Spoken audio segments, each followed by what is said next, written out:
the population of the United States. So it is not a small country. It is by no means a country that will simply roll over and allow for U.S. interests to simply walk in.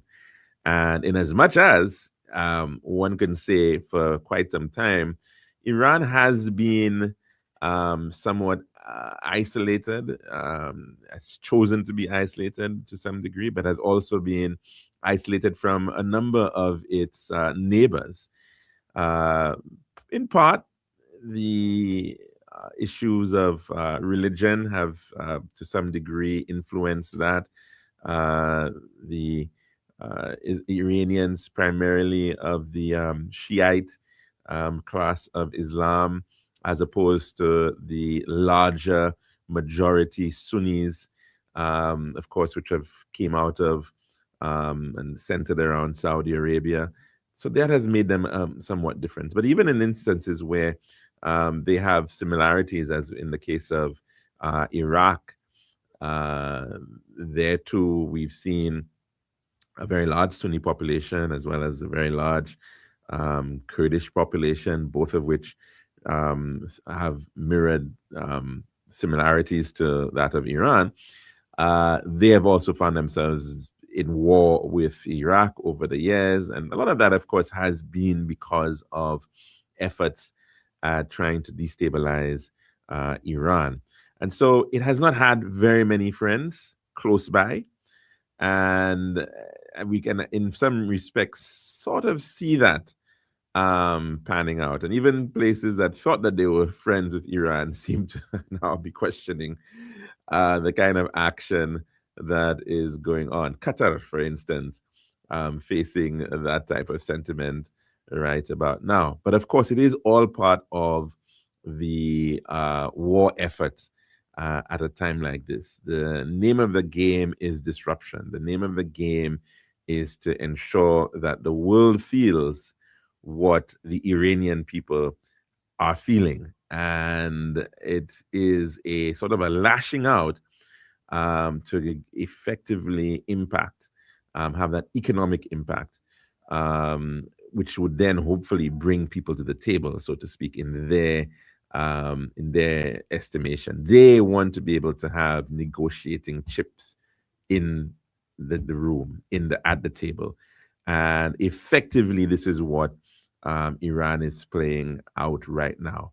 So in as much as their own oil production has been limited for many, many, many decades now due to sanctions by the United States and other efforts, in as much as they too will suffer because of the inability to actually export oil, whether legally or illegally, to countries like China. They have, from a strategic perspective, want to ensure that nobody gets it.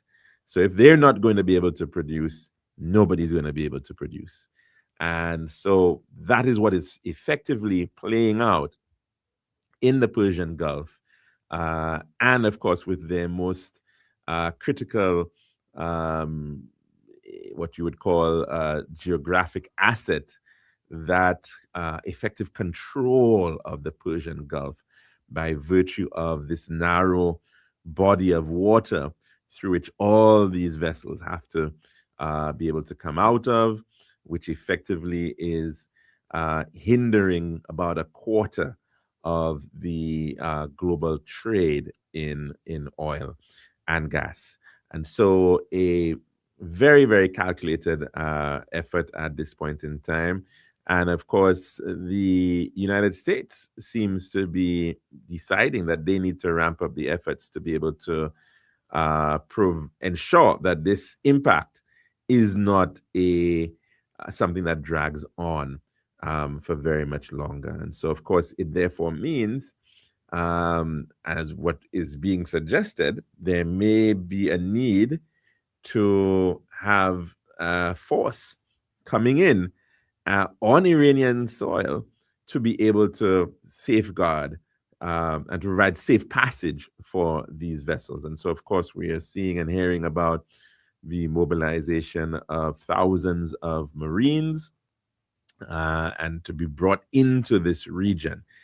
Mr. Trump possibly was thinking that he was going to be getting maybe a short 2-day war, 6-day war, but it seems to be a very different approach at this point in time. So the likelihood of regime change at this point, perhaps not so strong.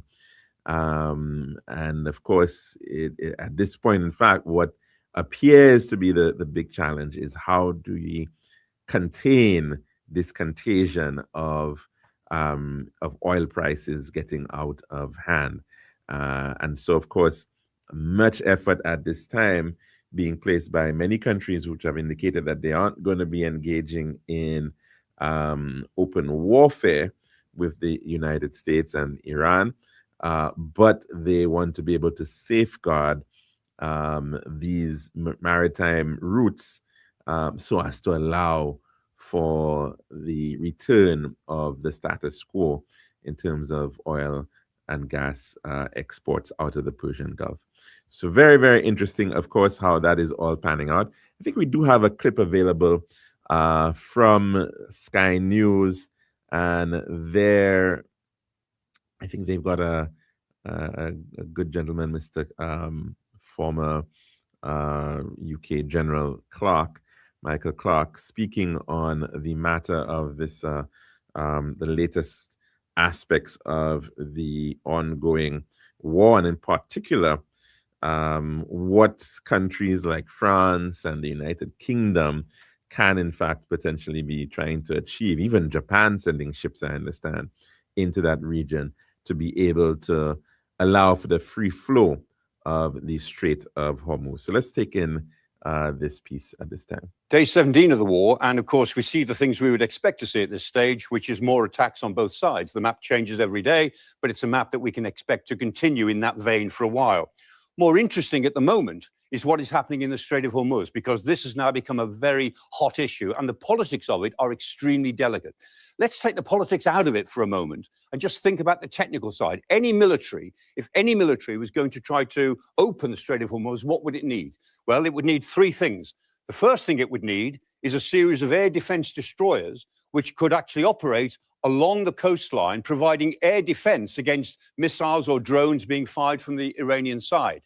The second thing it would need is a series of air attacks, probably on targets inside Iran, any targets that could operate against something on the coast. So it would need a very active policy of hitting things every time they saw them appear near the coast. And then the third thing it would need, and this is the most difficult, of course, is a convoy system. So we've made some guesses here. Supposing a convoy of 6 ships was envisaged, and these would be tankers. These tankers are supposed to keep at least 8 to 12 ship lengths apart when they travel through this area. Supposing that was cut by 50%, supposing they said, okay, 4 lengths apart is good enough. Well, at 4 lengths apart, given the size of these tankers, we're still talking about a convoy that would be about 12 kilometers long. It would still be a very large convoy, even with a warship at either end. So a warship at either end would need to be supplemented by sort of sheepdogs that are able to move in and out of the convoy to protect them against drones, against robot boats, against people in rubber inflatables just trying their luck.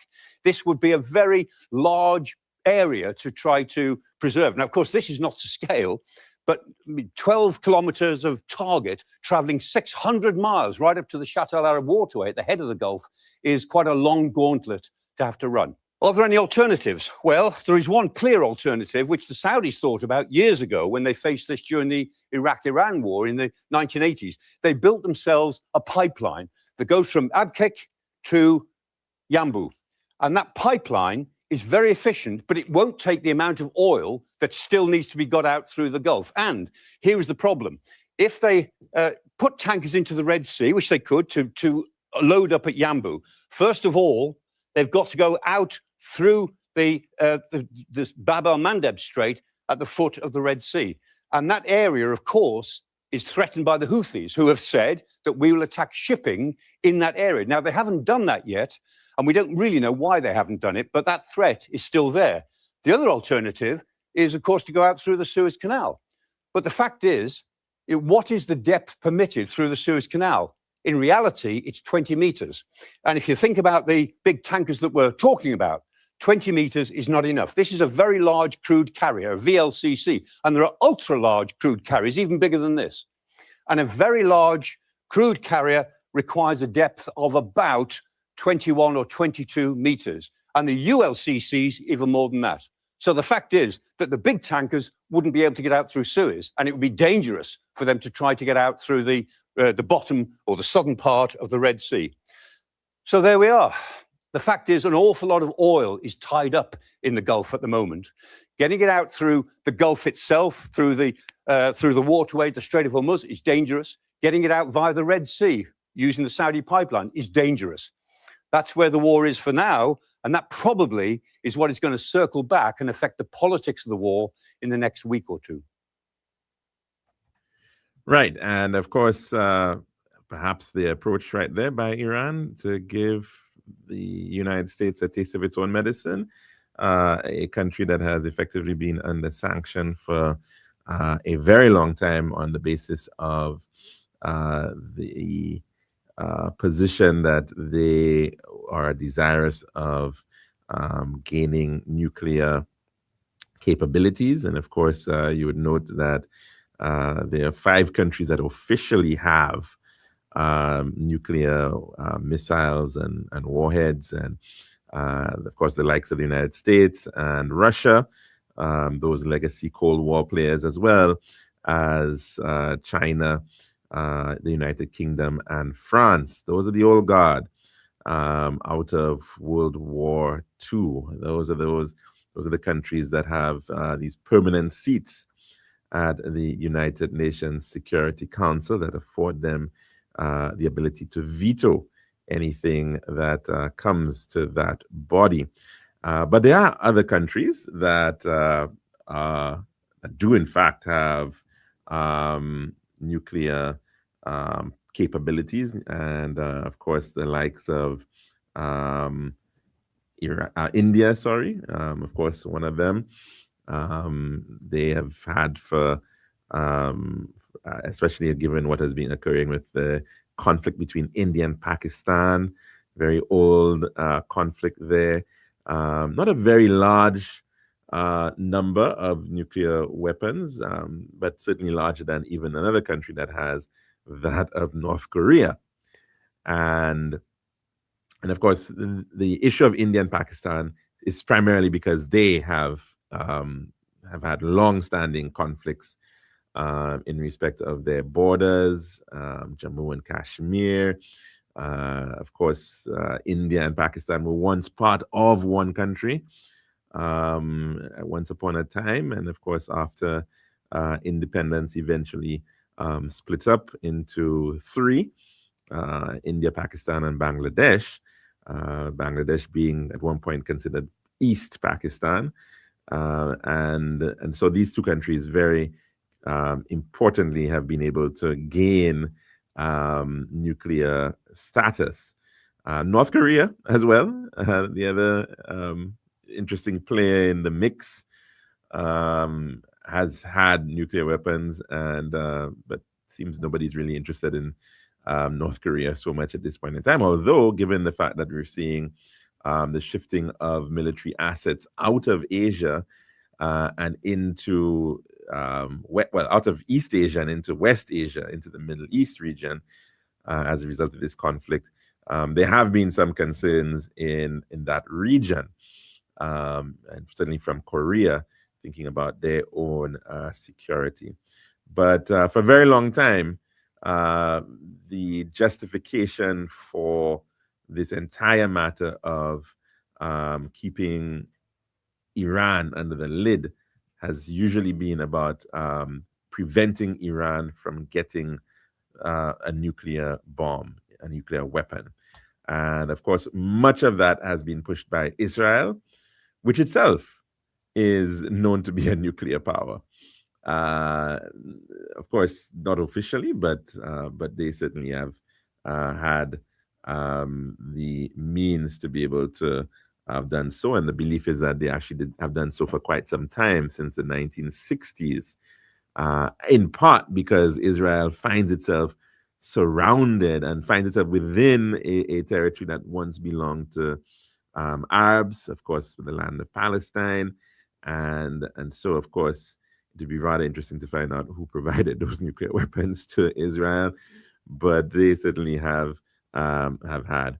I think part of the story might have involved South Africa back in those days, and they in fact developed nuclear weapons in South Africa back in the 1980s, and they have since effectively dismantled their nuclear capabilities. As part of the Soviet Union, many countries, many Soviets within the USSR had nuclear weapons within their territories. So Ukraine, for example, and Belarus inherited nuclear weapons, but eventually those were transferred back to Russia.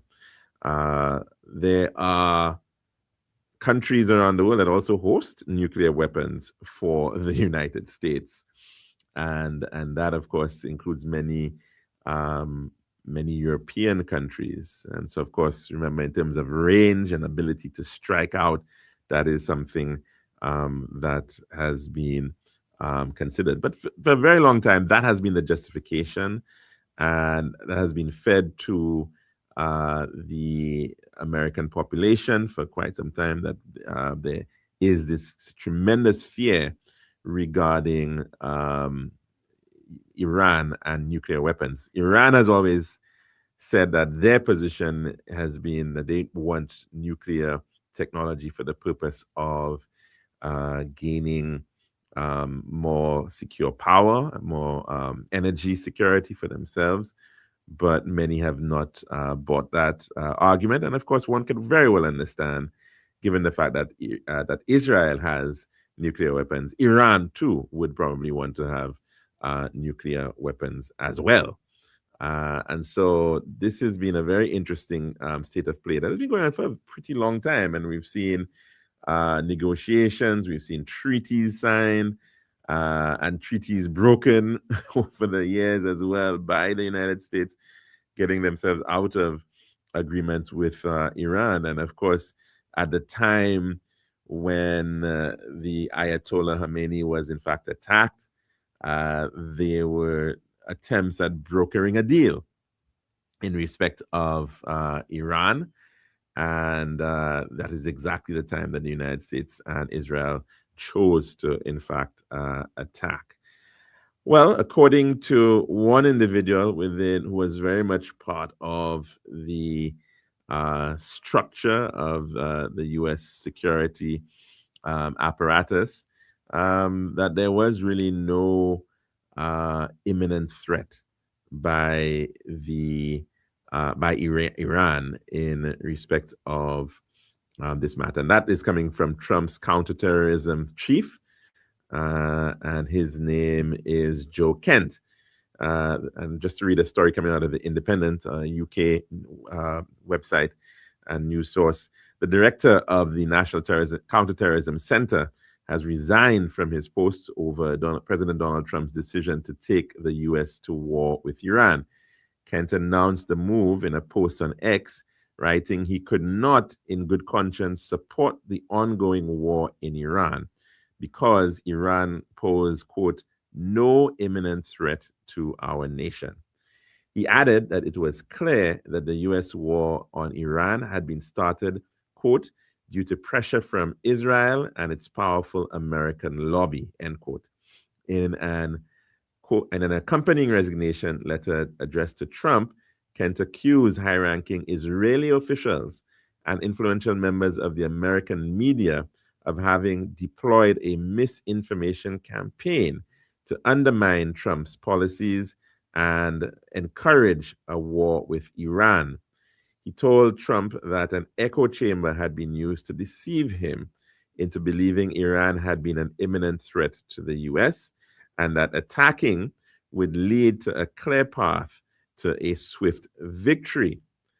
Quote, this was a lie and is the same tactic the Israelis used to draw us into the disastrous Iraq war that cost our nations the lives of thousands of our best men and women. We cannot make this mistake again, said Kent, the former U.S. Army Special Forces soldier and CIA operator. Kent referenced his history as a combat veteran and as a widower whose Navy cryptanalyst wife had been killed in an ISIS bombing in Syria, while stating that he could not support, quote, sending the next generation off to fight and die in a war that serves no benefit to the American people nor justifies the cost of American lives, end quote.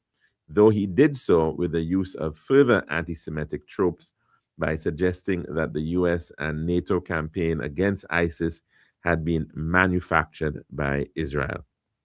Continuing to address Trump directly, Kent continued, quote, I pray that you will reflect upon what we are doing in Iran and who we are doing it for. The time for bold action is now. You can reverse course and chart a new path for our nation, or you can allow us to slip further toward decline and chaos. You hold the cards, he added. The former Army warrant officer's decision to quit his post comes less than a year after the Senate narrowly confirmed him after a bruising 6-month confirmation battle where Democratic senators, including those from his home state of Washington, slammed him as patently unqualified and called him a conspiracy theorist who espouses white supremacist views, end quote. While his confirmation was pending before the Senate, he joined the Office of the Director of National Intelligence as a senior aide to Director of National Intelligence Tulsi Gabbard. He was one of the Trump administration's officials who participated in a now infamous March 2025 signal chat that was started by then White House National Security Advisor Mike Waltz that inadvertently included the editor-in-chief of The Atlantic while participants discussed classified war plans. 2 months later, Kent reportedly used his authority as a senior aide to Gabbard to pressure intelligence analysts to change an assessment of purported links between the Venezuelan government and the street gang Tren de Aragua, so it better aligned with Trump's administration's policies.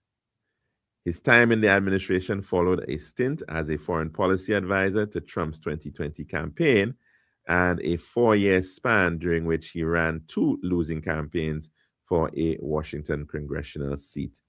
During one campaign, Kent was accused of spreading conspiracy theories after he called the COVID vaccine an experimental gene therapy and had to disavow past associations with known white nationalists such as Groyper activist Nick Fuentes. Kent's resignation from his position atop the terrorism center comes as a joint U.S.-Israeli aerial war against Iran continues into its 3rd consecutive week with no apparent end in sight. His resignation letter claimed that Israeli officials had deceived Trump into attacking Iran, though it echoes long-standing anti-Semitic tropes and is likely to bring fresh scrutiny to the Trump administration's shifting justifications for the war. Initially, the strikes were framed as necessary to prevent Iranian efforts to rebuild a nuclear weapons program Trump has claimed to have obliterated with bunker-busting munitions last June.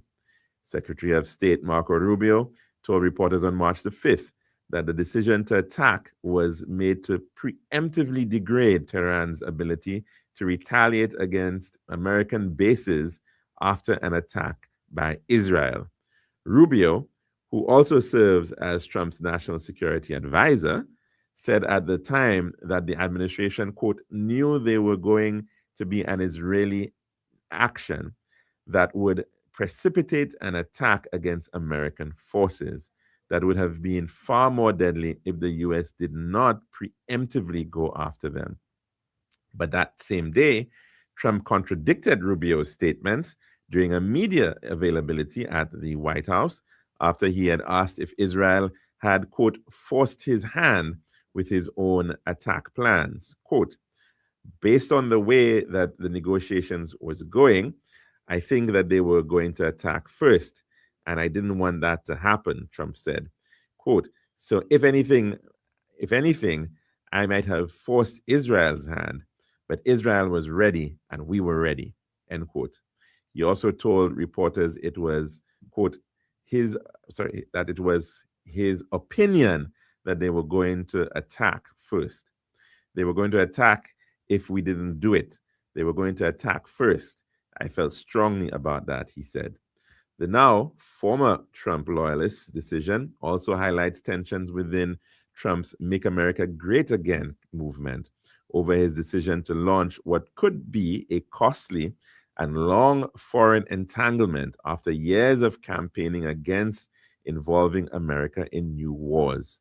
White House Press Secretary Caroline Leavitt savaged her ex-administration colleague in a long post on X in which she alleged that his resignation letter contained, quote, many false claims and scoffed at his allegation that Tehran had not been an imminent threat to the U.S.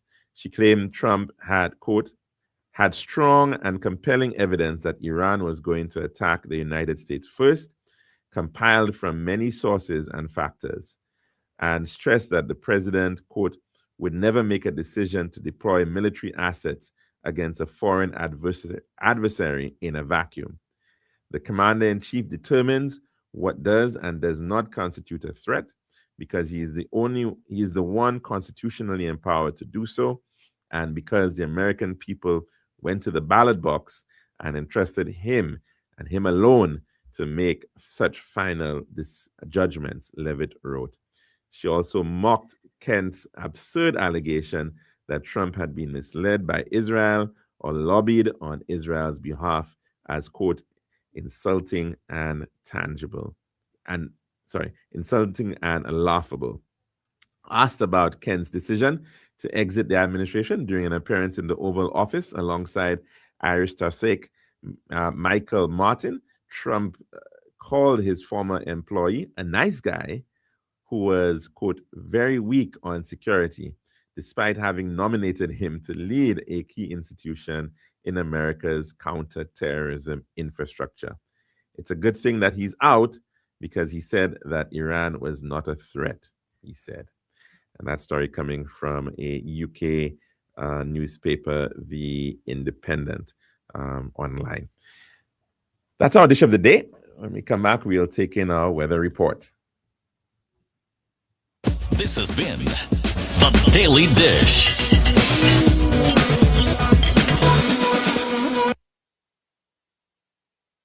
Girl, I've been so stressed searching for the perfect tiles to complete my home. Really? Yeah, it's always the same white, beige, and gray tiles with these tile stores. Like they're all buying from the same place. You're the design expert. Help me, please. I'm fed up. What are you looking for? Something different. Something that says Caribbean beauty and suits my personality. Something vibrant and classy with a little razzle dazzle.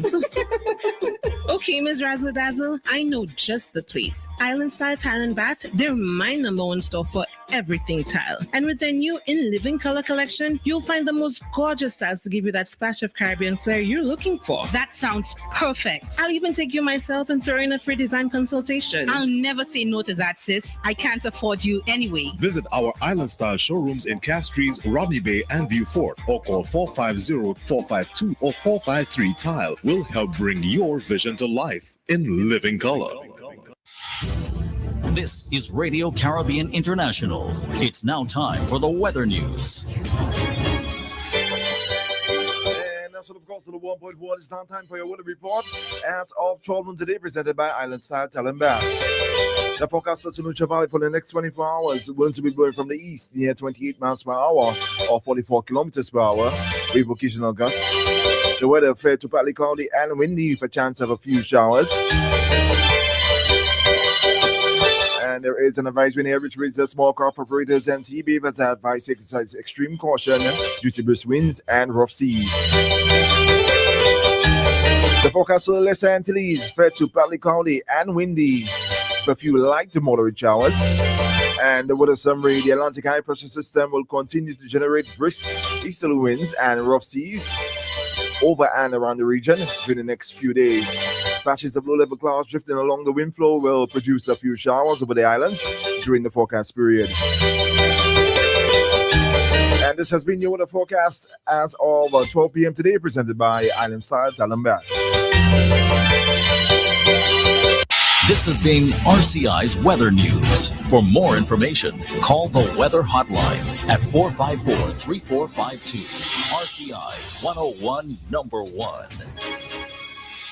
Girl, I've been so stressed searching for the perfect tiles to complete my home. Really? Yeah, it's always the same white, beige, and gray tiles with the style stores. Like they're all buying from the same place. You're the design expert. Help me, please. I'm fed up. What are you looking for? Something different. Something that says Caribbean beauty and suits my personality. Something vibrant and classy with a little razzle dazzle.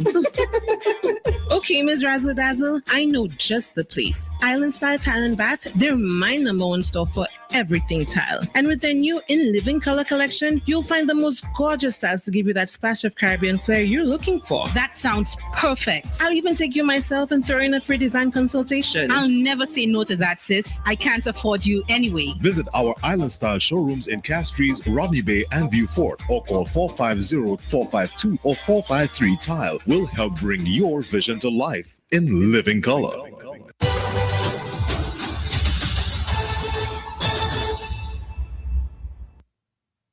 And welcome back to the lunchroom here at Radio Caribbean International. Of course, the number to call and tell us what's on your plate today, it is 452-3046, 452-3046.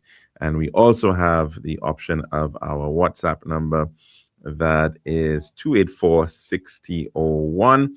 If you want to reach us on WhatsApp, again, it's 284-6001. Well, in January, it was Venezuela. February, it was Iran. And the question is, who will be next in March? And of course, we're seeing an ongoing situation with Iran that has caused for quite a lot of concern. We note, of course, there are still other ongoing conflicts. The situation with Russia and Ukraine continues to drag on. We have not spoken very much of late in respect of Gaza and the situation there. Suggestions as well that another front may very well be opening up in respect of Lebanon, and the possibility of Israeli attacks in there by the IDF may very well come. And so the big question is, where will be next? And will it be Cuba? We're going to get to that in just a bit, but let's take a call first. Good afternoon. Welcome to the lunchroom. What's on your plate today? How are you doing, caller?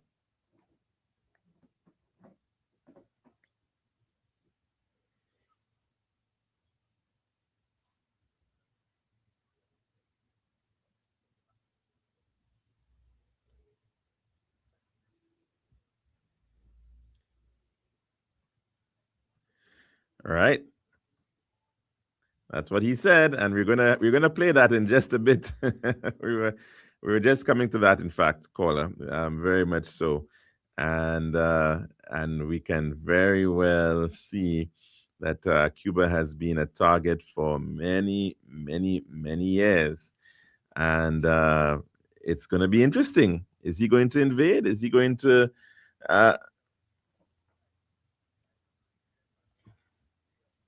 Right, exactly. But that was a long time ago. They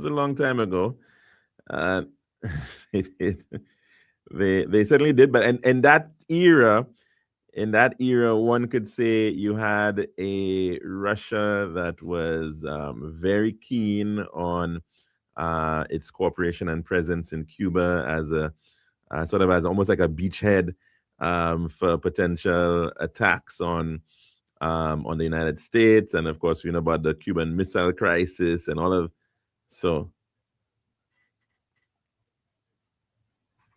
Yeah, so it'll be very, very interesting to see whether there's going to be a willingness and how that is going to be approached. Of course, we've heard from the Cuban side that they have acknowledged that there are ongoing discussions. We have seen the Cuban economy suffering and teetering, and the issue of strangling their energy supply, almost taking the breath out of the country.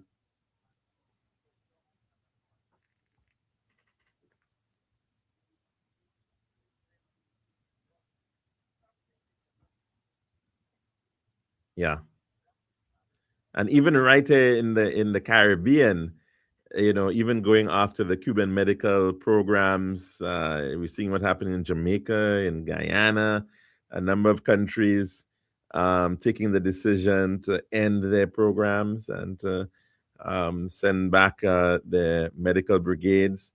So it looks like every effort being played to effectively strangle and stifle the Cuban economy and the Cuban people at this time. It's a very, very interesting state of play, and it's going to be very interesting. But you must say though, caller. I mean, it will in some respects, depending on how a lot of this goes, it may very well play out that he's going to portray himself as the great liberator and bringer of democracy to the world if he can somehow um, take on a matter of Cuba and Venezuela and of course Iran, all in the same year, in the lead up to his midterms. Yes.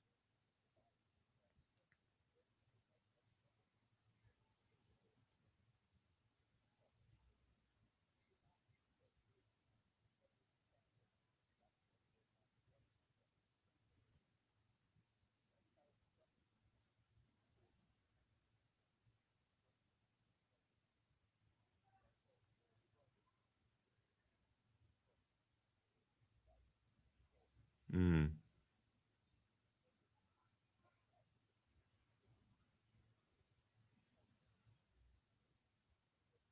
hmm.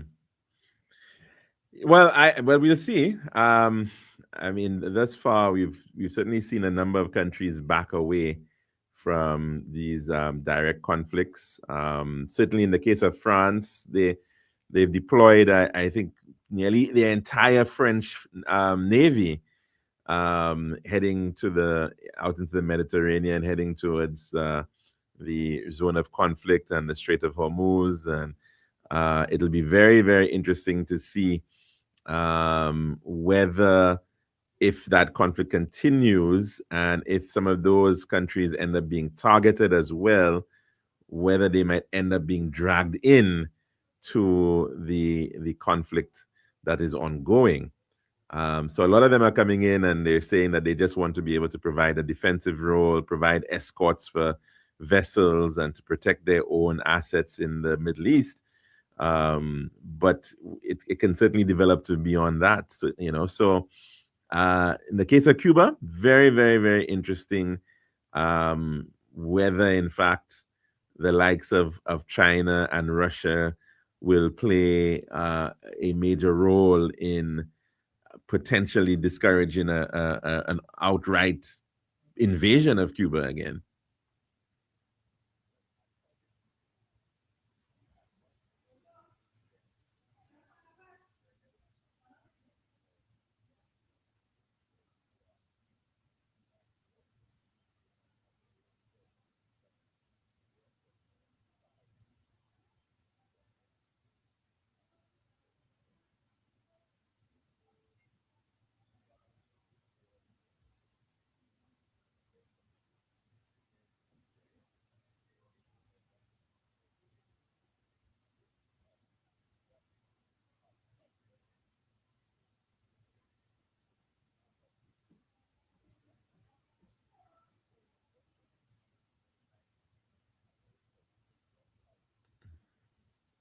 Yeah, well,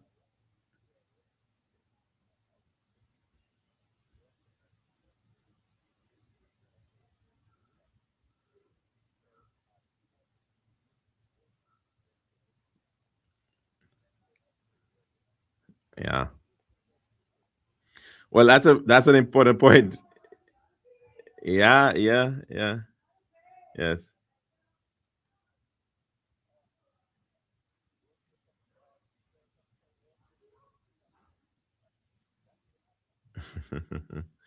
Yeah, there was a lot of criticism about, in the case of Iran, how a lot of their defense systems, which were provided by China, seemed not to be able to provide what they claimed would have been done, right, in terms of protecting their airspace and defense against attacks. So um, there have been a lot of question marks about that. Are they?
Well, might be a little country, but it has lots of influence around the world, and in particular in the United States of America, which of course is the largest population of Jews outside of Israel, and they've got lots of power, lots of money, lots of influence, and they certainly get to get to hold hands with the higher ups and make things happen there. So they're doing that. We know that they're.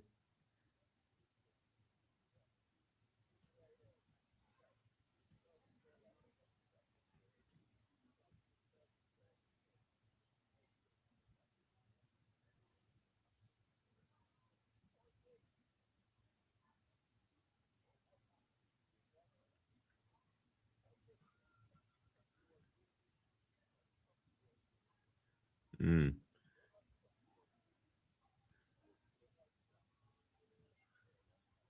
Well, interesting times, caller. Thanks very much. Thanks very much for that, indeed, caller. And of course, the number to call and tell us what's on your plate is 4523046. Let's take another call at this time. Good afternoon. Welcome to the lunchroom. What's on your plate today? I'm sorry about that, caller. Go right ahead.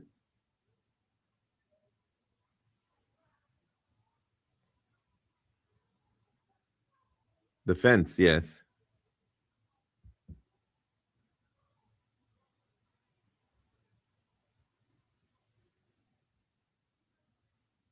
Candy Nicholas?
Yeah, it's a very emotional debate, certainly. And once people, of course, get any sense that, um, the beach may be cordoned off, and sometimes, a lot of people, you see a post that is made, and as you say, sometimes people even forget.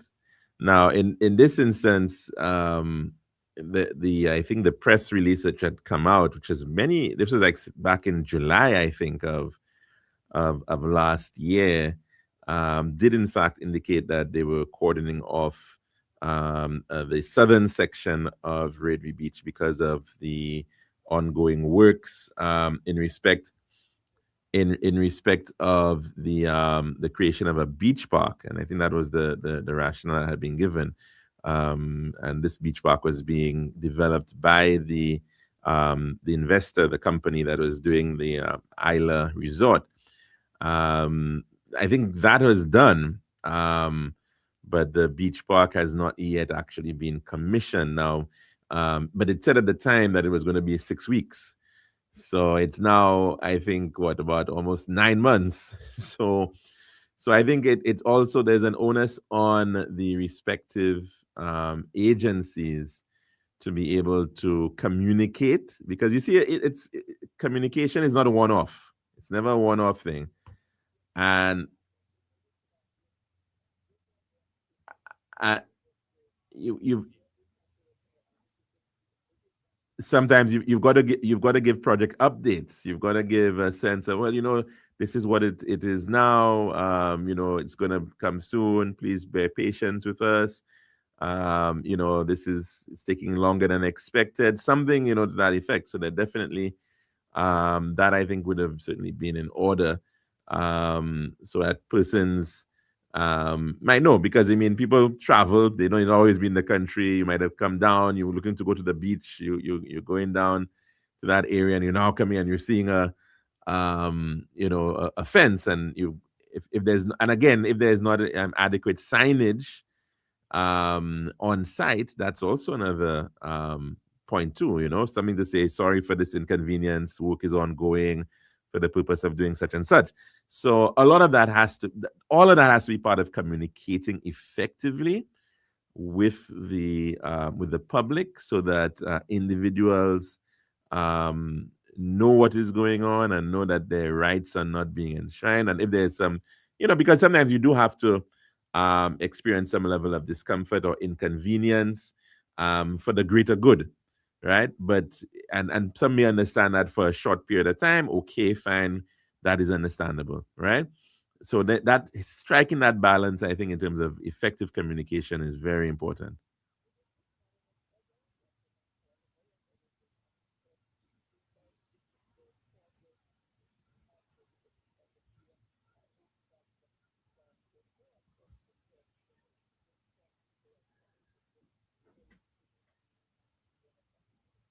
Mm.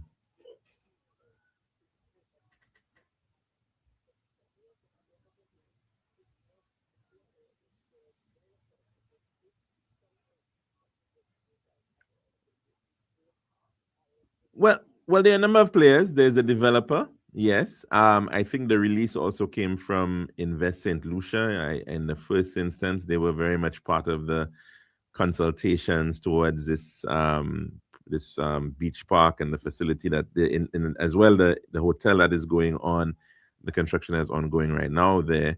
And then in addition to that, the National Conservation Authority has a role too, because they are the custodians of that type of infrastructure. And of course, they're the custodians of beach access, right? So that too, you see, is something that they have to be mindful of as to how those things are done. Yes, caller.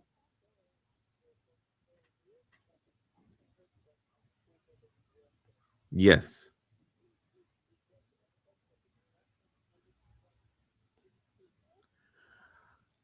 Well, it's over Crown. All seabed is Crown property, right? And so they would have to have received a lease of the seabed for the purpose of that. in some instances, I'm not sure that it's always done, but it really is Crown property. So even if it was not King's Chain, in the case of the causeway, when it was done, there was no King's Chain applied. So that was.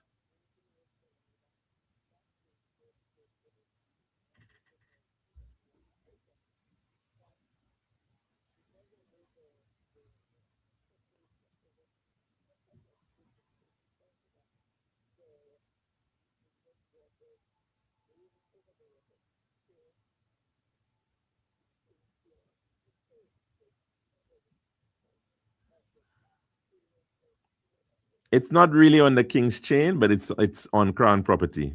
Technically, it's on Crown property because it's on the seabed. Yeah, so all the sea effectively belongs to the state, right? So they would still have had to have had some application to. I think they would have had to have been an application to the Crown Lands, and they would have had to have approved such a facility, and then of course they would have then gone to get planning approval subsequent to that. So I would assume that was in fact done. I mean, any marine works, for example, jetties and groins and those types of things, you would really have to get permission from the Crown. That's generally what you should be doing. It may or may not always happen, but I'm just telling you that is you should. And in most instances, the coastal buffer area, which is the King's Chain, which is 186.5 feet from the high water mark, that's generally Crown property as well. Yeah. So if you're doing something in that space, you would have had to have gotten approval from Crown Lands in the first instance before, unless or a lease of the Crown Lands. Of the King's Chain, yeah. Okay, all right then, caller. Thanks very much. And of course, to all our listeners, thanks very much. We'll be back again tomorrow, God willing, for another program of the Lunchroom on Radio Caribbean International.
You know that's not the way that it's supposed to be. Oh no, no, no. You gotta be strong. Never wanna see you crying over me. You know that's not the way that it's supposed to be. Oh no. You gotta be strong. Oh my love, I know I've hurt you more than once. Treating your love like a response time indeed got up on me.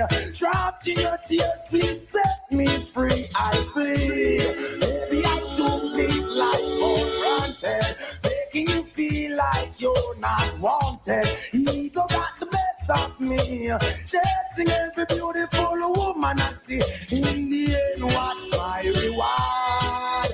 I brought unhappiness in my yard. Oh Lord, I never wanna see you crying over me. You know that's not the way that it's supposed to be. Oh no.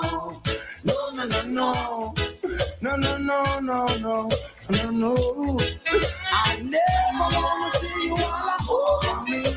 You know that's not the way that it's supposed to be. Oh no. Try your weeping eyes. Oh my Lord.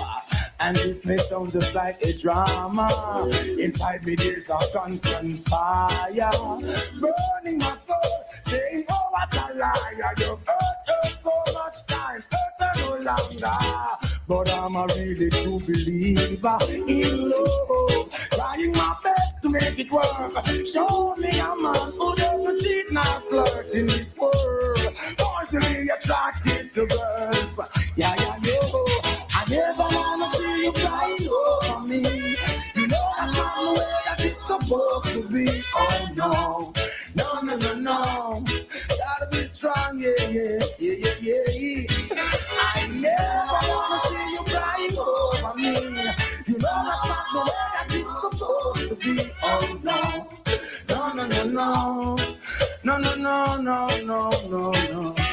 Hey. Well, I know that I've hurt you more than once, yeah. Treating your love like a dirty response. Time indeed caught up on me. Trapped in your tears, please set me free. I plead. Maybe I took this love for granted, making you feel like you're not wanted. Ego got the best of me, chasing every beautiful woman I see. In the end, what's my reward? I brought unhappiness in my yard. See ya, Lord, oh Lord, I never wanna see you all over me. You know that's not the way that it's supposed to be. Oh no. Wipe your eyes. Oh. I never wanna see you all over me. You know that's not the way that it's supposed to be. Oh no. You gotta be strong. Yeah. Never to any someone know it's real. Exactly how the road boy feel. Oh baby. Oh lady. A big man. Yeah. This one is called Love as Choice. Never know you would I really feel so nice, love sponge. I don't wanna let you go. With you I'm in no hurry. Oh no, this one is called Love as Choice. Never know you would I really feel so nice, love sponge. I don't wanna let you go. With you I'm in no hurry. God, you're lovable, kissable, desire the inevitable. Without your sweet caress, I'm so damn miserable. Touch your finesse, feel the fur off your cup. Seeing you walk away, seeing my eyes in smoke. You're traceable, you keep me. I demand them after you, they claim you do something they just can't explain to the brain. Yeah, man, shouldn't have no complaint. Oh no, this one is called Love as Choice. I never know you would I really feel so nice, love sponge. I don't wanna let you go. With you I'm in no hurry. Oh no, this one is called Love as Choice. Never know you would I really feel so nice, love sponge. I don't wanna let you go. With you I'm in no hurry.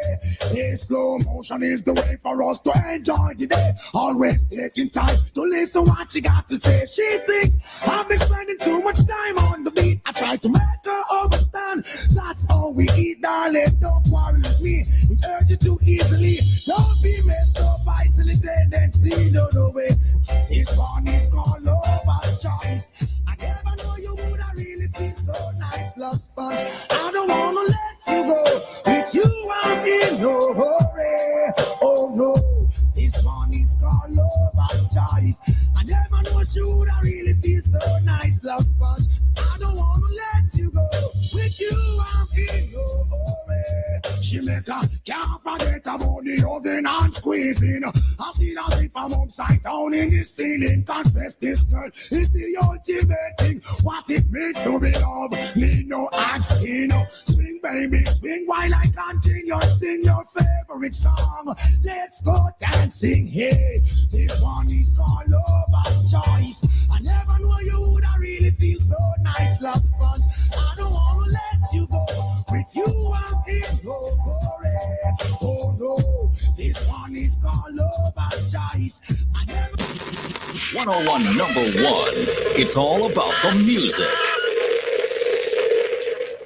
It's March Madness with Digicel. March Madness is here at Digicel. Win big for you. Go beyond basic with up to 40 gigabytes of data on our postpaid plans you can share with your family. Bundle mobile with fiber internet or add TV and get up to 1,000 off a premium smartphone of your choice. Plus, Prime prepaid plans get double data from 1-day plans right up to 40-day plans with up to 80 gigabytes. This is March Madness Digicel style. Bigger, better, more rewards for you. Check our Instagram at Digicel SLU to learn more. Digicel, the best network powered for you. It's March Madness with Digicel. Girl, I've been so stressed searching for the perfect tiles to complete my home. Really? Yeah, it's always the same white, beige, and gray tiles with the style stores. Like they're all buying from the same place. You're the design expert. Help me, please. I'm fed up. What are you looking for? Something different. Something that says Caribbean beauty and suits my personality. Something vibrant and classy with a little razzle dazzle. Okay, Ms. Razzle Dazzle, I know just the place. Island Star Tile and Bath, they're my number one store for everything tile. And with their new In Living Color collection, you'll find the most gorgeous tiles to give you that splash of Caribbean flair you're looking for. That sounds perfect. I'll even take you myself and throw in a free design consultation. I'll never say no to that, sis. I can't afford you anyway. Visit our Island Style showrooms in Castries, Rodney Bay, and View Fort, or call 450-452 or 453 Tile. We'll help bring your vision to life in living color. March into Digicel, win big today. More data, more deals, more products all day. Get up to 40 gigabytes you can share with your crew. With postpaid plans made just for you. Bundle mobile with fiber internet or add TV and get up to $1,000 off a premium smartphone of your choice. Plus, Prime prepaid plans get double data from 1-day plans right up to 30-day plans with up to 80 gigabytes. This is March Madness Digicel style. Bigger, better, more rewards for you. Visit a Digicel store today. Digicel, the best network powered for you. Blasting your favorite jams. RCI, the Caribbean Sound. 101, number 1.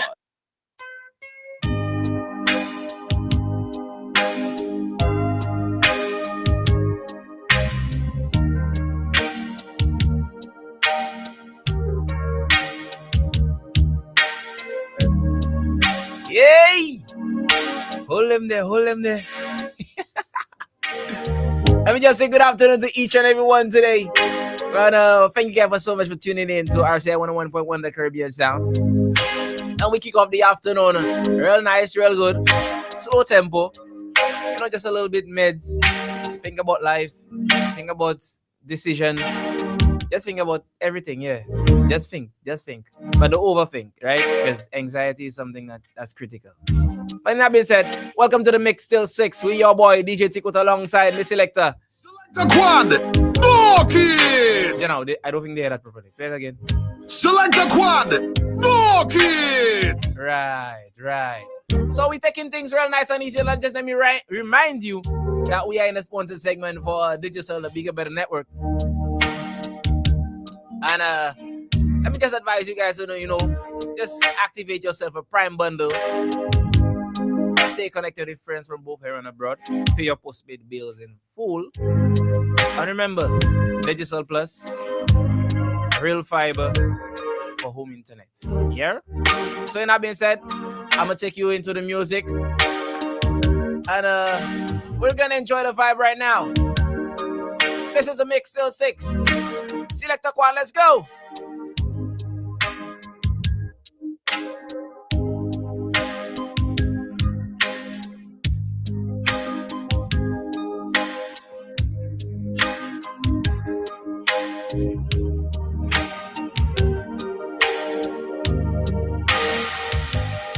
If my love wasn't here with me tonight, I would live with you for just a little while.